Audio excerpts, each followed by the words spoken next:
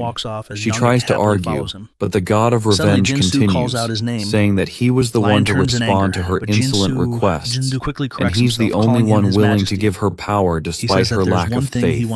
He tells her not to take fortune lightly. Soyeon asks if she offers something he wants. Will she be able to become a Grail Knight too? Ventarsis laughs and asks if she's comparing herself to his avenger. He tells her that her accomplishments are nothing compared to the king of the Lionhearts, and asks if she thinks she can substitute for his avenger. Soyeon realizes that Leon must have also borrowed powers from Ventarsis. He tells her that she is nothing right now, but he will help her with her revenge in exchange for her soul. And the moment her revenge is fulfilled, her soul will become his. Leon addresses the academy and its students, saying they will be part of the association's military, and orders the line to be called to collect their supplies. Jae-hyuk asks Hari if Soyeon is going to be part of the mission, because he heard that Jinsu was against this idea. Hari tells him that earlier, when she asked His Majesty, he told her that it's not within his authority to step in. Just then, Leon calls their names out as Suho, Jae-hyuk, Hari, and Soyeon come forward. He starts saying that their accomplishments until now are as good as he expected, and praises Hari, saying that the gods admire those who are innocent. He adds that she has proven that her talent, as well as her purity, are worth the praise. He tells her that Harry smiles as Leon shows her armor, sword, and spear. He tells her that it should help bring out the true power within her. She admires the armor, calling it beautiful, as Pedos and Poma come behind her, praising the armor as well. Pedos blesses the armor, saying to let Hari be the saint who burns the enemies with fire in this war. Poma blesses the armor, telling her to trust her body to the boundless sea and fill her heart with faith and trust. Yongshik and his followers all praise the gods. As Hari's armor becomes of legendary rank, the other students comment on how the armor is worth billions, and if it's even easy to give it a proper price. Leon moves toward Jaehyuk as the god of heaven and thunder calls his name, surprising him. He blesses his armor, saying that the light of power will always be with him, and he will become a judge who punishes evil alongside the king of the Lionheart, and his justice will protect him. His will remain unyielding even in the face of the corrupt and the fallen. Goddess Ariana blesses Suho, wishing that the light of immortality be with him in the dark. When it's Soyeon's turn, Leon tells her that her grandfather requested to take her out of this mission and asks if she wishes the same. Soyeon tells him that she wants to be a part of this mission.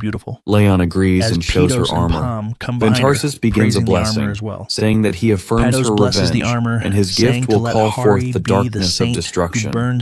He adds that he will be the only one to grant her wishes. Leon takes the sword out as Ventarsis asks what he is doing. Leon smiles and says that he is just worried about the future of his disciple. Soyeon stares in wonder, questioning what his majesty is doing. Leon separates the sword from the armor as the goddess Ariana starts blessing her, saying that the light will be her exit and instructing her to go towards the light. The sword glows so brightly that it is almost blinding. Ventarsis quickly questions what she is doing and asks if she is changing her mind now. Ariana says that she is simply granting the wish of her knight. The god of revenge moves towards Leon and calls him his avenger, saying that he is too soft on the humans and that it is sickening. Leon replies that he is the king among the humans. Ventarsis grins tauntingly and brings up the time Leon lost his daughter. Ariana gives him a stern look as Leon lowers his gaze. Ventarsis continues, saying that Leon is the successor to the king of the Lionheart and Dragonias, and that he should not forget that his founder found glory within the darkness. Leon replies that he has not forgotten, calling him the guardian of the founder. Ventarsis turns to Soyeon and tells her not to let dependence on the light make her stray from her goal, because revenge can only be achieved in the cold darkness. And he calls her his little avenger. Japan Hunter Association President Kamiya Yasuda tells his assistant to bring the list of names of those who will be attending the raid. He laughs, saying that the Prime Minister must be getting anxious if he even wants to use the survivors from overseas. His assistant grins and says that the government has definitely lost its footing recently. Kamiya chuckles and says that it does not matter, because this nation is basically his kingdom now. He asks if the Pantheon Guild is really that great. She admits that they are scary, but still nothing compared to their side. Even so, it is still a problem. Kamiya says that he heard there are Pantheon followers even here, that their marketing tactics are very effective, and there is strangely very little public outcry against them. He jokes that it might actually be possible if they have taken over the entire internet. He decides that they will put the Pantheon Guild on the front line for the first phase of the mission. His assistant points out that Korea will be against it, but he waves it off, saying they will let them share some of the effort too. He orders her to tell them that they will send in 3 raid teams, full cadres of S ranks. She tries to argue, but he cuts her off with a smirk, saying that those teams have been getting on his nerves lately anyway, so this is a perfect chance to get rid of them. He smiles wider and says that after the raid, his kingdom will be even more perfect. He adds that if they throw the Pantheon Guild a big enough welcome party, they can hype them up to take the front line without any trouble. The plane lands on the soil of Japan. The welcoming team starts sweating, thinking that this reminds them of when Thailand's royal family visited, and they silently pray that nothing goes wrong this time. One of them remembers how the president warned him that Leon is not normal, and that it is better not to have a political fight, instructing them to treat him like royalty. As the plane door opens, Leon steps out holding Beatrice's hand, both dressed in lavish royal clothing, leaving the Japanese staff in awe. The person in charge immediately realizes that what he is seeing is not just ordinary dignity or power, but a true gap in status, something that cannot be understood by those who are only powerful in name. He quickly greets His Majesty the King of the Lionheart and Her Majesty Beatrice. Leon extends his hand and asks if he is the king of this nation.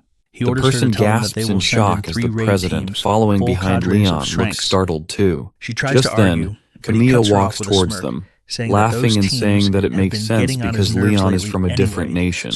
Camilla explains that the person is just a representative of the cabinet. He introduces himself as the president of the Japanese Hunters Association and extends his hand to Leon. Leon stares at his hand, grits his teeth, and demands to know how a peasant dares to try and touch the precious body of a royal.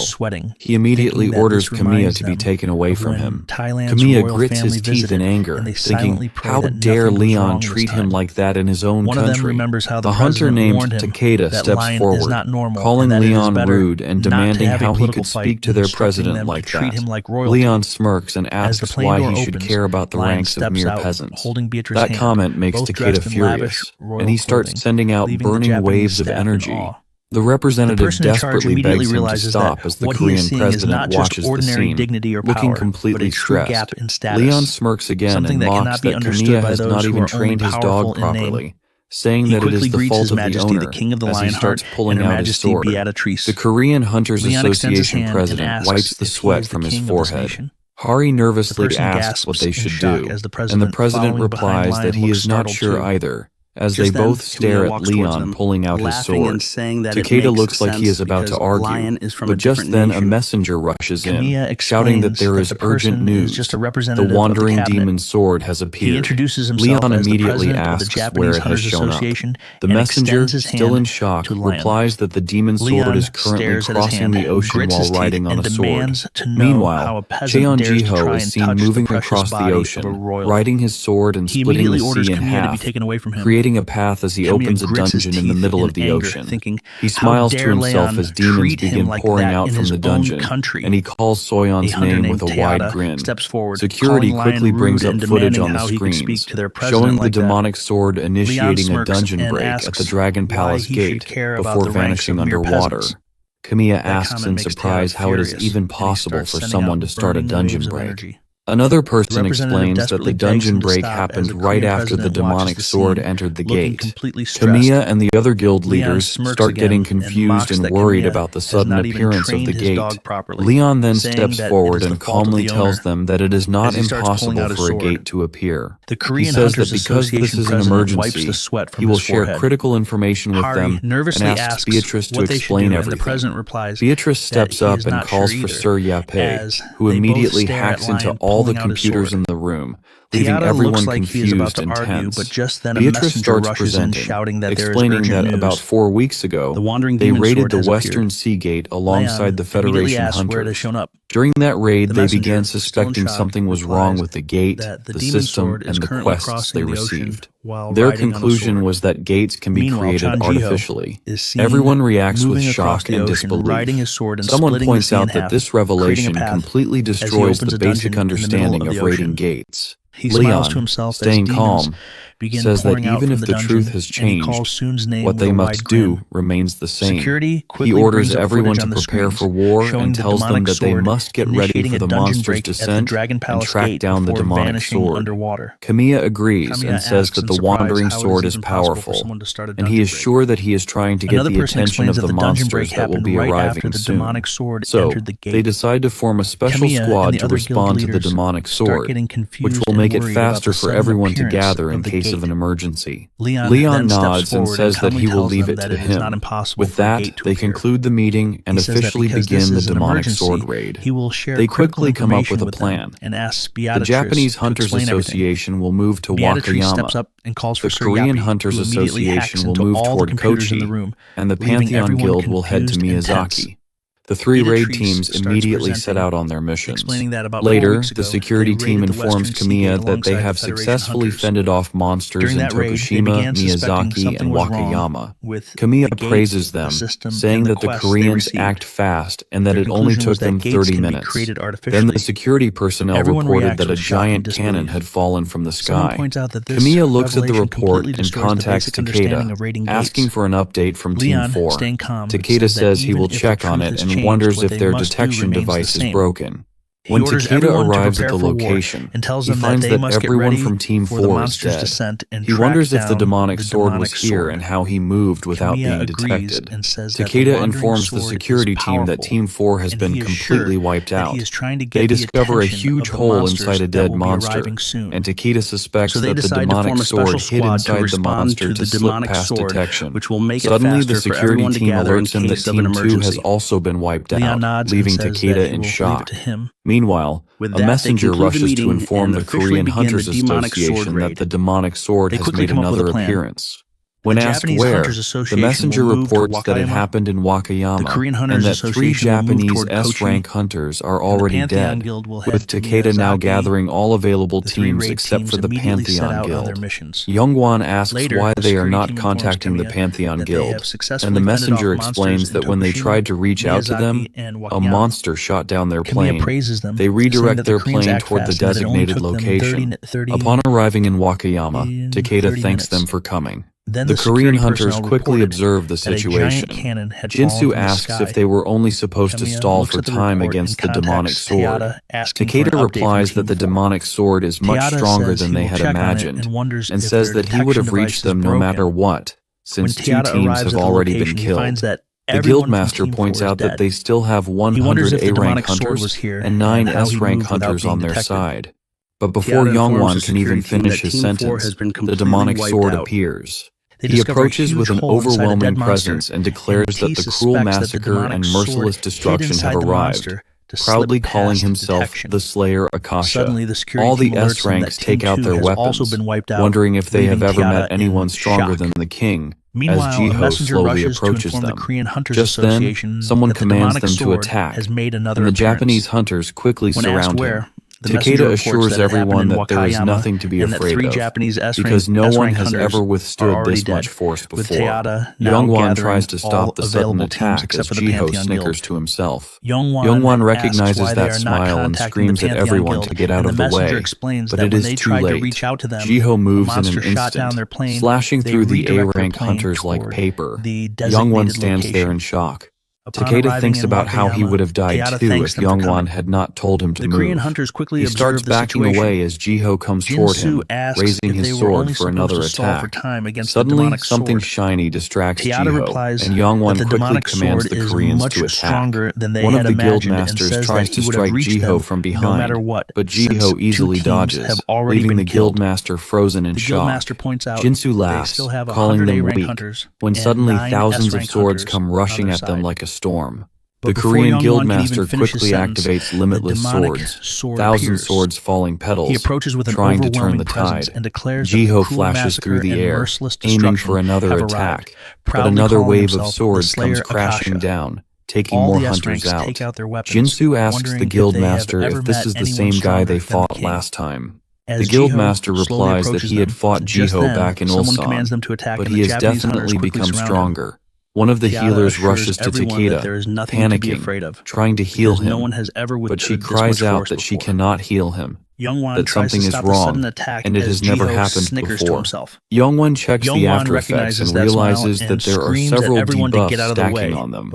He sighs deeply, thinking that this is not the only problem, and Jiho might even be on par with the Archduke Demon Rakshar, or maybe even stronger. Jiho laughs coldly and orders them to stop worrying about anything else, and focus on the attack because they must kill him here. Jinsu steps up to face Jiho, and the demonic swordsman laughs again, saying that he knows Jinsu's face, and asks if he is a blood relative of the vessel. Jinsu glares at him and declares that he does not have a son like that. Jiho snickers and asks where his granddaughter is. Jinsu grits his teeth and replies that it is not Jiho's business to know because he is going to die by his hands tonight. The aircraft moves toward the war zone. Young-shik says it is a good thing he had a private helicopter ready, and wonders why they even need to be there, considering who is involved in the fight right now. He looks up with a smile and asks Soyeon if she is ready. Soyeon calmly replies that she was the one who wanted to come in the first place, and asks if he had something he wanted to accomplish too, since he sneaked in a helicopter. Young-shik exclaims that he is still begging for His Majesty's forgiveness. Just then, the helicopter shakes, and they look outside the window to see Jinsu and Jiho suspended in the air, their swords clashing against each other over and over. They keep attacking in the same pattern, locked in a deadly dance. Jiho smirks and suddenly summons Massacre Lord Akasha's sword, making his blade blaze a hot red. Soyeon immediately calls out to her grandpa. After a while, Yuri wakes up to find Yongwon checking if she is okay. She tries to remember what happened after the father and son's fight and tells Yongwon to stop shouting. As she looks up, she sees Jinsu hanging off of Jiho's hand while the other S-ranks are coughing and struggling to stand. Jiho laughs, saying it is not bad despite Jinsu being old, but he had expected more force and honestly thought Jinsu should have died from that attack. It feels almost like someone is interfering. Just then, Soyeon jumps into the fight, her sword shimmering with the blessings of Ventarsis and Ariana, and she slashes the hand that was holding Jinsu. The system immediately declares that she has taken her revenge as a new surge of power rises inside her. Soyeon comes face to face with Jiho and thinks that she is strong enough to defeat him right now. Jiho just laughs, calling her an amateur, and attacks. Soyeon stands her ground and blocks his strike. Jiho acknowledges that her divine power is strong and says that countless comrades of his have met their deaths after encountering it, but she is neither a knight nor an orc. And with a single attack, he throws her back. He stands there looking down at her and says that she is nothing. Young-shik leads his people forward and orders them to protect Soyeon for the sake of the Lionheart. They charge at Jiho, but he turns and releases a blood-tinted wave. Shock flashes across Young-shik's face as he and his comrades, along with Soyeon, are thrown back by the force. Jiho scoffs and says that even a dog tucks its tail when it sees a tiger. But these people are foolish because they are fighting an immortal. Youngwon suddenly starts laughing right in his face. He says it is kind of ridiculous because in front of the real man, they are all just mortals. He points towards the sky and Jiho turns to see Leon arriving on his Pegasus, shining brightly like the sun. A long time ago, there existed a world protected by gods, and in that world, there were kingdoms blessed with knights. These knights were an annoyance to the immortal demons hiding in the shadows. The knights used divine laws, broke the laws of nature, and eliminated evil, and because of that, the demons decided to bring them down. 4 of the 7 lords were summoned, leading 6 archdukes and 87 great demons at the head of 10 million troops. They invaded the world of the gods. In the end, they succeeded and destroyed most of that world.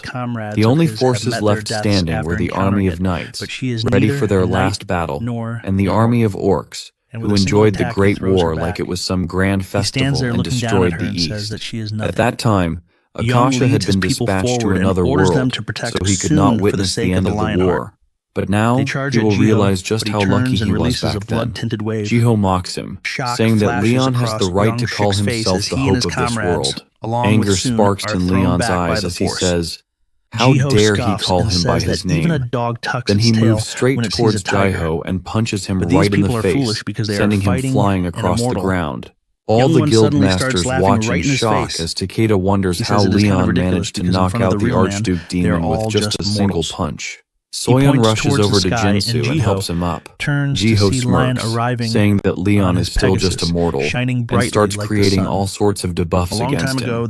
Jinsu nervously thinks that even His Majesty might not be able to win with this many debuffs stacked against him. Leon starts walking toward Jiho, every step carrying the weight of historical heritage. and begins to create even more powerful buffs. Jinsu watches in shock, realizing that Leon has something that normal demons and humans could never reach, that he is an overwhelmingly powerful legend. They come face to face as Jiho yells that he is the destruction of all life, but Leon calmly refuses, saying that he is the destruction of Jiho alone. They clash, fighting with everything they have. Meanwhile, in the blocked streets of Japan, all the cars are jammed together, and people start causing a commotion, demanding to know when the roads will open again. The control team keeps assuring them that it will take a little more time. An impatient man worries because even the news is not giving any updates. He turns to his wife and says, maybe they should just walk. But before he can even finish his sentence, a loud bang shakes the air outside. The parents immediately move to shield their child, asking if he is all right. Haruto, the child, looks out the window and tells his parents that there are people fighting in the sky. The husband looks up and wonders if they are even human. Back in the city, the two powerful beings keep attacking each other, shaking the buildings around them and stirring panic through the streets. Jiho laughs and rushes toward Leon to attack, but Leon calmly activates Divine Sword Opening and declares that the Divine Sword of Extreme Radiance will never tolerate despair. When a quest is completed, 3 sacred items are received: armor, a magic spear, and the Holy Sword of Radiance. So the question is, what is the Grail Guardian's holy sword? The Grail Guardian, the inheritor of the heart of the lion, became a demigod to protect the Holy Grail. However, the Lionheart King does not symbolize the power of the gods, but carries out their will. His sword is crafted by Heto, tempered with the flames of Pathos, and infused with the light of Ariana, along with many other blessings from the gods. Leon Lionheart attacks the monster with the Holy Sword, which shines as the pinnacle of light. The monster, caught off guard, questions how a mere human can hold so many gods within him. Wanting to finish him off before things get out of control, he unleashes his fury. But the glory of the lion is eternal. The immense energy bursting from Leon stuns the monster, causing rumbling chaos across the battlefield. Even so, the monster grins when he senses that Leon has become much weaker than before. He quickly realizes it is because the land is not enriched with faith, which fuels Leon's strength. Leon, believing the monster to be the head of the cockroaches, who is stubbornly hard to kill, gives a smug look and confronts him, saying that even though he is weaker, the monster is still not stronger than him. That is enough to strike a nerve in the monster, who throws a flurry of spells at Leon. However, it does not even make Leon flinch. In his blind sight, Leon strikes with his blade, almost cutting into the monster's flesh, but the monster dodges just in time. The fight goes on as the monster asks Leon why he chooses to waste his limited divine power, but Leon has had enough and stomps the monster's face into the ground. Suddenly, the rage of the monster's blood-tinted wave throws Leon aside. Even so, the monster feels he cannot defeat Leon alone, so he summons a number of beasts to help him in the battle. Leon finds it disgraceful that this monster actually thinks a bunch of foolish beasts could help him win this fight. There is no way Leon is letting him escape this time. While attacking with the beasts, the monster only needs a little more time to complete his demon transformation. He commands his monster troops to charge at Leon, but out of the blue, Yappy locks onto the enemies and eliminates them with the charged particle cannon, catching the top demon completely off guard. Suddenly, Beatrice rolls in to provide support, helping to save up mana when it is needed most. Meanwhile, Hari and Beatrice arrive, itching to lend a hand to their majesty. The monster, seeing Leon's team, is shaken to the core. He remembers that it was only 4 months ago when he laid eyes on the King of Lionheart, so he cannot believe Leon managed to build an entire army in the blink of an eye. It is like Leon pulled it out of thin air. Without missing a beat, Leon Lionheart gives the order, rallying his team to hit the enemies with everything they have got. Beatrice confesses to Leon that the very thing they had feared ended up happening anyway. After seeing the sea of dead demon bodies, Beatrice feels a pang of sadness that the demon sword managed to slip through their fingers. Back then, the trainees, driven by high morale and a thirst for victory, managed to wipe out all the monsters the demon sword had summoned, but they still could not stop it from making a clean getaway. When Beatrice catches sight of Leon's sinister grin, she quickly asks if he has a backup plan in case Akasha escapes. Leon is already one step ahead, revealing that he has the massacring Lord Akasha's arm in his possession. He asks Beatrice if that is enough for her to summon a gate, and she is all in on the mischief, confidently assuring Leon that it can definitely be done. Thanks to this, the demon will soon find out that home is no longer where the heart is. The pair of royalty crack up with a villainous laugh that echoes across the battlefield like a bad omen. Meanwhile, everyone is amazed by the arrangements, having never seen anything like it before. Harry seems really excited that day, while her friends Suho and Jaehyuk feel their battle was impressive, so she must have gotten a lot of interview requests. Hari asks them if they have seen their majesty and Soyeon. Outside, Soyeon knows it is not over yet, but Plo thinks she cannot handle it. Plo suggests that she is talented enough to defeat the one she seeks. Since his child once took the power of the Archduke Demon of Sloth, he can now pass that power on to her. Soyeon has already paid with her soul, leaving her with nothing else to offer Plo. But Plo asks for nothing in return if it means wiping out those sickening demons. Just then, Leon Lionheart arrives and warns Soyeon not to cross a river she cannot return from. Soyeon asks if Leon is telling her to give up or to take revenge, but Leon denies it. He explains that he's known as the Avenger by the divinity of revenge, and that he's fought alone for about 2 centuries, overcoming the impossible. Amidst all this, Plo urges Soyeon to learn from Leon, a man who has avenged citizens, comrades, his nation, and even his world for nearly 2 centuries. That man had even managed to win against the impossible. No doubt Leon supports revenge, but Leon goes on to explain that while revenge may seem sweet, the road to it is cold.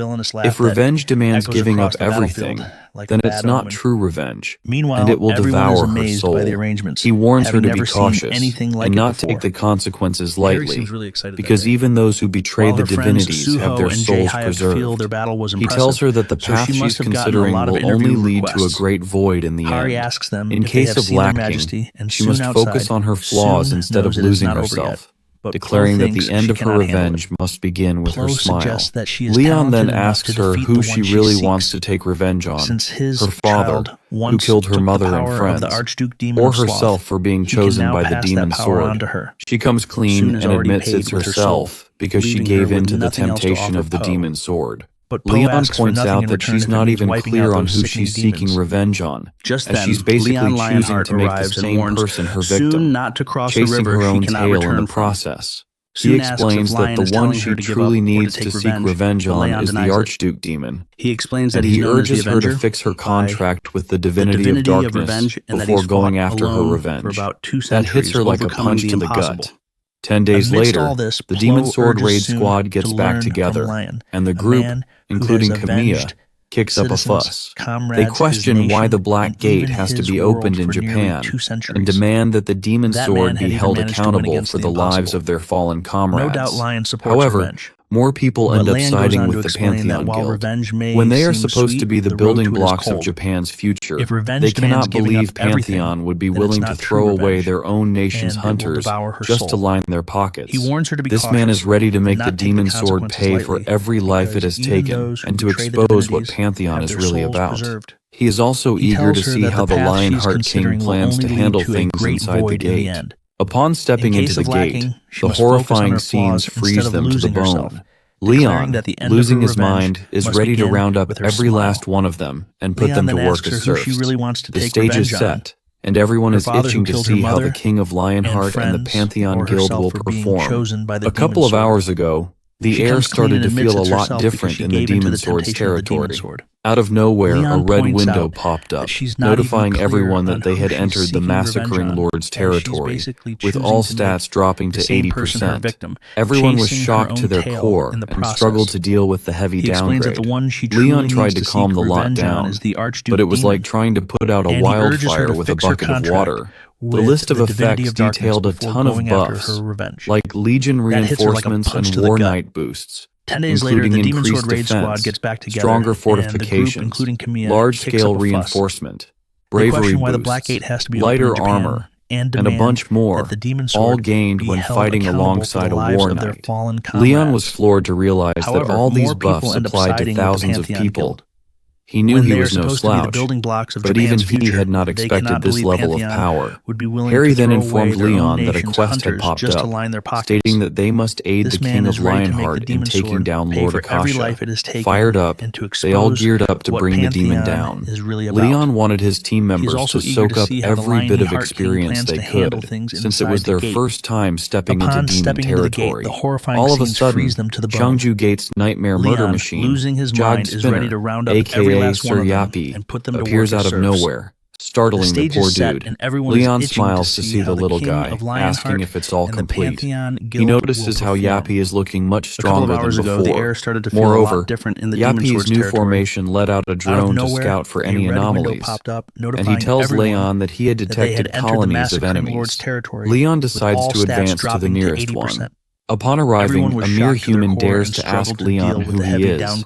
His manner of speaking ticked off Leon, but he let this one slide. The man rushes to get the chief of the village, Baron, who greets Leon. Just as he learns it's King Lionheart, Baron makes a run for it. Leon commands Yappy to take care of this, and Yappy shoots right into the gate to scare the living crap out of them. Now Leon goes inside to ask why this peasant tried to escape, but Baron begs Leon to spare him. Leon clarifies that he was only there to take down the demon and had no intention of threatening him. Hari Havo reminds Leon that Baron was once a sergeant of the Empire's army and a devil worshipper who worked with the great demon of massacre. After hearing this, Leon's fury goes off the charts. Back in the present, Leon finds out that Baron was granted immortality in exchange for becoming Akasha's subject. However, Baron claims he had been tricked into it. In the end, all the people there were enslaved by demons, forced to live every moment with death hanging over their heads. The chief drops to his knees, pleading with King Leon to save them and forgive them for the foolish choices they made. Jaehyuk and Suho start feeling sorry for the poor souls. But not even for a second does Leon flinch. Leon, feeling disgusted, asks him how many people have lost their lives because of him. Leon demands an answer, but the chief responds that he had no other option and would not have done it if Leon had been by his side. Hearing such a sorry excuse, Leon scolds him for trying to blame others for his own choices. Whatever happened after is nothing but the consequence of their own actions.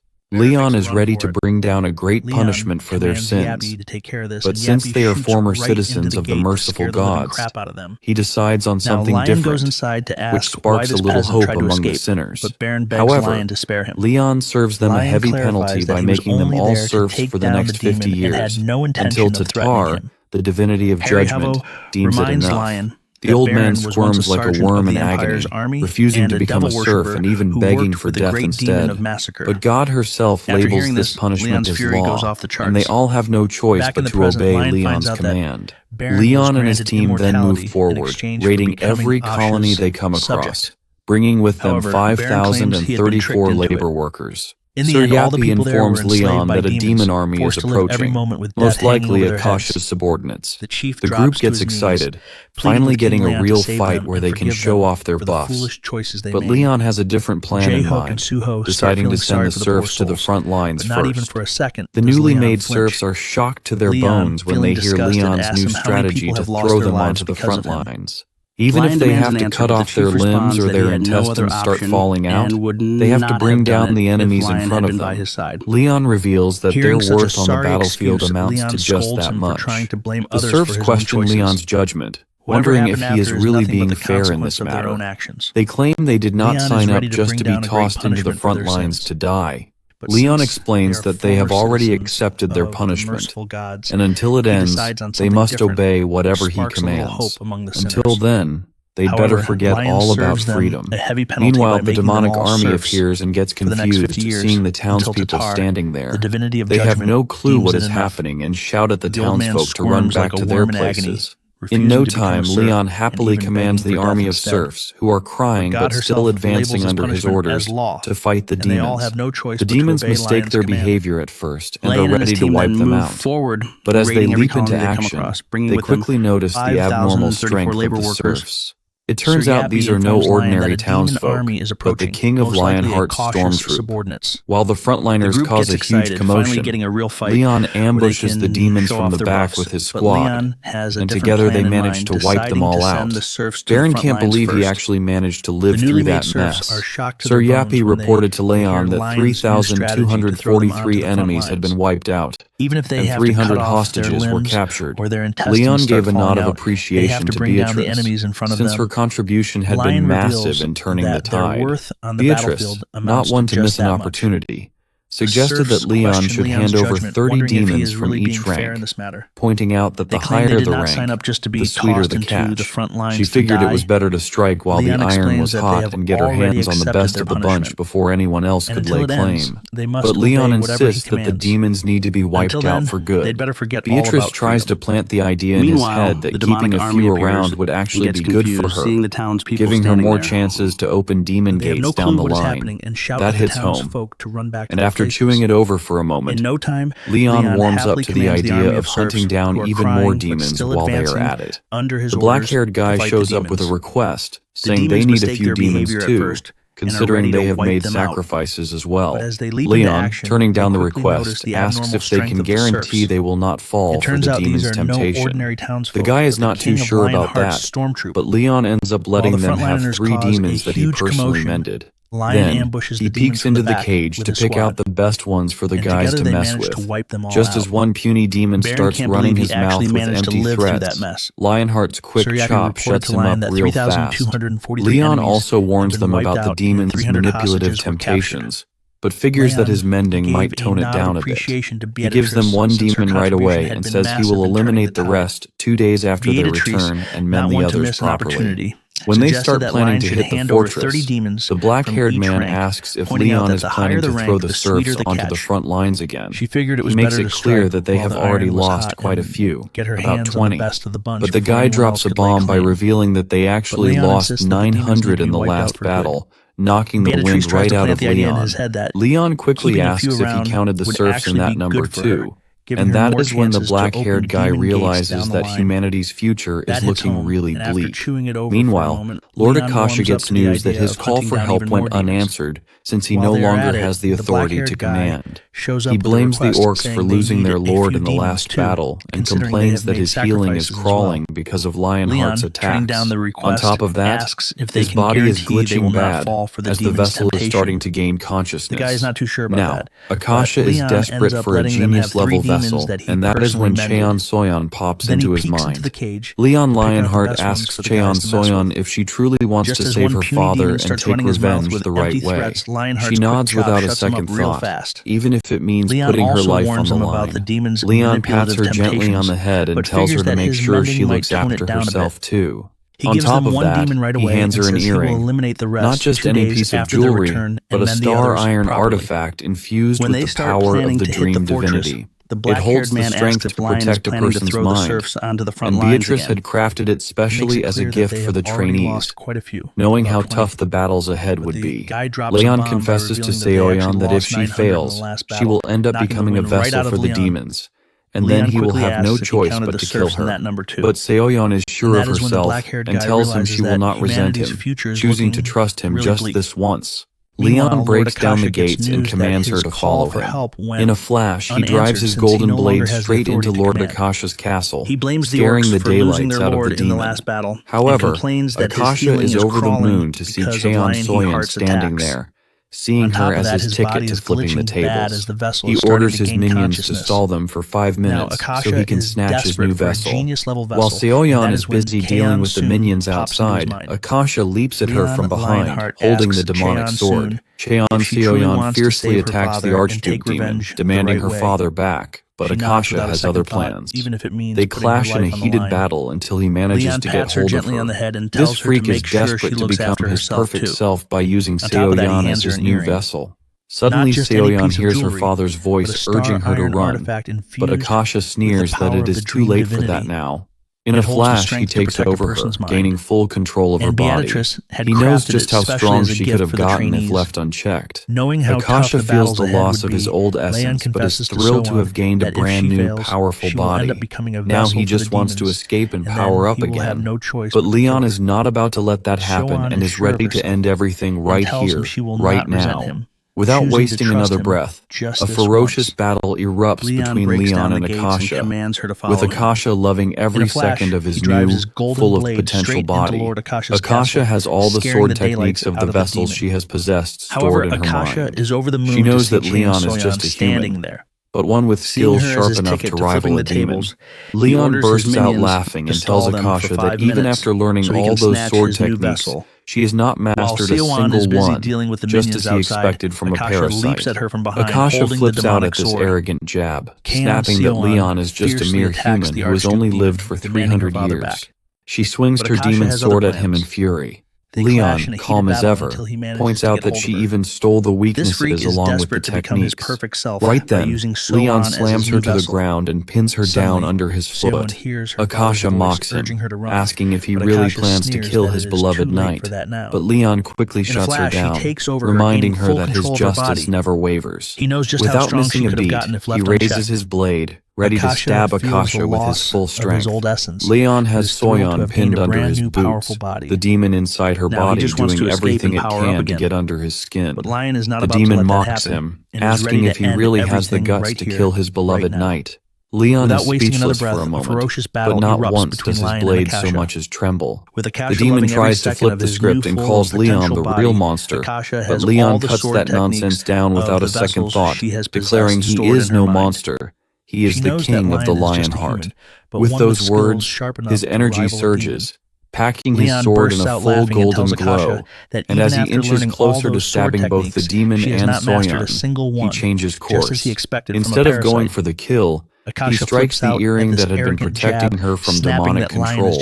In a wild twist, the once terrifying Lord Akasha ends up chained up like some pitiful slave, completely at the mercy of Beatrice and Plo. Beatrice opens up the conversation with a snarky remark, while Plo happily backs her up, both clearly enjoying the moment way too much. Akasha just sits there stunned, mouth practically hitting the floor, realizing this was not some random fluke, but the Lionheart gods pulling strings behind the scenes. It turns out Soyeon had let Akasha possess her body on purpose, and the plan worked like a charm. Beatrice throws in that there is no way she would turn down Leon's request, while Plo casually adds that capturing the soul of an Archduke demon is more than enough to keep everyone happy. In the midst of all this, Soyeon is not up for chit-chat or wasting another second in this hellhole, so she asks to leave. Beatrice, seeing her temple's saint looking completely done with the whole situation, lets her go without any fuss. Meanwhile, Plo watches her saint walk away, and cannot help but think that her saint is a pretty weird one, especially for using their dreams in such a crazy way. Lord Akasha, on the other hand, is fuming like a rotten egg left in the sun, unable to stand being ignored. As a last resort, he screams at Soyeon to accept him, promising her ultimate power to destroy anything in her path, especially when she desires power so badly. Soyeon, unbothered, just throws him a pitiful side-eye before walking up and smashing a punch straight into his face, hard enough to leave a big dent. That is enough to make Beatrice proud. And Plo even throws in some praise about Soyeon finally getting more weight into her legs and back. From Akasha's point of view, though, Soyeon is practically worthless, which earns him a nasty kick straight to the head without any mercy. Later on, Soyeon finds herself beside her father's bed, falling asleep in the chair until she is woken up by the gentle pat of his hand on her head.